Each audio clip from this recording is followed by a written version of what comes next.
Taliban stopped planes of evacuees from leaving, but unclear why at least 4 planes chartered to evacuate several hundred people seeking to escape the Taliban's takeover of Afghanistan have been unable to leave the country for days, officials said Sunday, with conflicting accounts emerging about why the flights weren't able to take off as pressure ramps up on the United States to help those left behind to flee. An Afghan official at the airport in the northern city of Mazar-e-Sharif said that the would-be passengers were Afghans, many of whom did not have passports or visas, and thus were unable to leave the country. He said they had left the airport while the situation was sorted out. The top Republican on the U.S. House Foreign Affairs Committee, however, said that the group included Americans and they were sitting on the planes, but the Taliban were not letting them take off, effectively holding them hostage. He did not say where that information came from. It was not immediately possible to reconcile the accounts.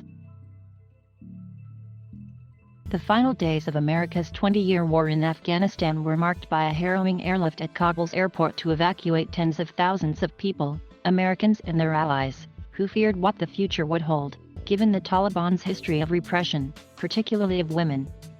When the last troops pulled out on August 30th, though, many were left behind. The U.S. promised to continue working with the new Taliban rulers to get those who want to leave out, and the militants pledged to allow anyone with the proper legal documents to leave. But Representative Michael McCall of Texas told Fox News Sunday that American citizens and Afghan interpreters were being kept on 6 planes. The Taliban will not let them leave the airport, he said, adding that he's worried they're going to demand more and more, whether it be cash or legitimacy as the government of Afghanistan. He did not offer more details. The Afghan official, who spoke on condition of anonymity because of the sensitivity of the subject, said it was 4 planes, and their intended passengers were staying at hotels while authorities worked out whether they might be able to leave the country. The sticking point, he indicated, is that many did not have the right travel papers. Residents of Mazar-e-Sharif also said the passengers were no longer at the airport. At least 10 families were seen at a local hotel waiting, they said, for a decision on their fates. None of them had passports or visas but said they had worked for companies allied with the U.S. or German military.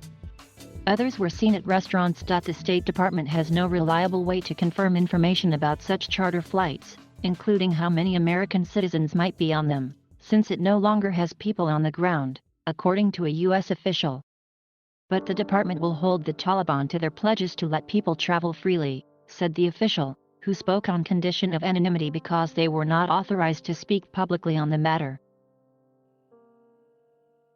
The small airport at Mazar-e-Sharif only recently began to handle international flights and so far only to Turkey. The planes in question were bound for Doha, Qatar, the Afghan official said. It was not clear who chartered them or why they were waiting in the northern city. The massive airlift happened at Kabul's international airport, which initially closed after the U.S. withdrawal but where domestic flights have now resumed. Searing images of that chaotic evacuation, including people clinging to an airplane as it took off, came to define the final days of America's longest war, just weeks after Taliban fighters retook the country in a lightning offensive. Since their takeover, the Taliban have sought to recast themselves as different from their 1990s incarnation, when they last ruled the country and imposed repressive restrictions across society. Women and girls were denied work and education, men were forced to grow beards, and television and music were banned. Now, the world is waiting to see the face of the new government, and many Afghans remain skeptical.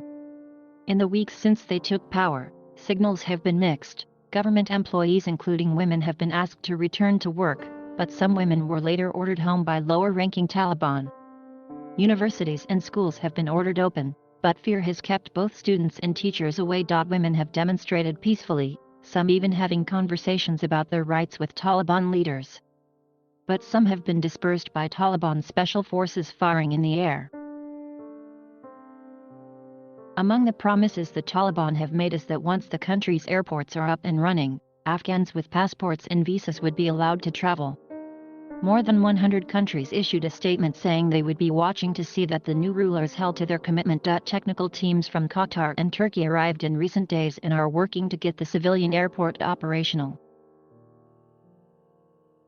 On Saturday, State-run Ariana Airlines made its first domestic flights, which continued on Sunday. The airport is without radar facilities, so flights are restricted to daylight hours to allow for visual landing, said official Shersha Store. Several countries have also been bringing in humanitarian supplies. The Gulf state of Qatar, where the Taliban maintained a political office since 2013, is making daily flights into Kabul, delivering humanitarian aid for the war-weary nation. Bahrain also announced humanitarian assistance deliveries.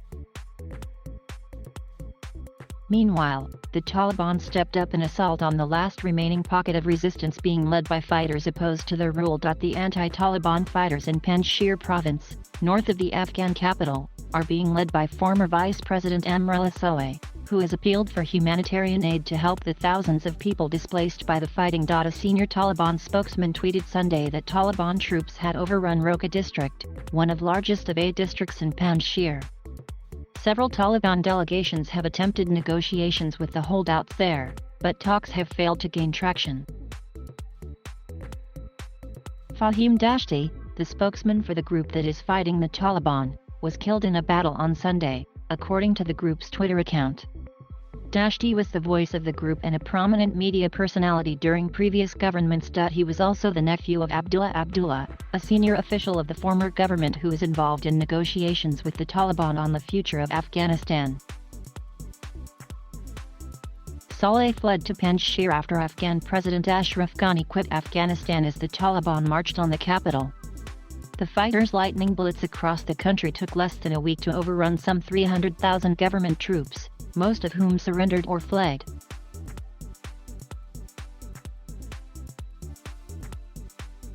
Thank you for watching. Please subscribe.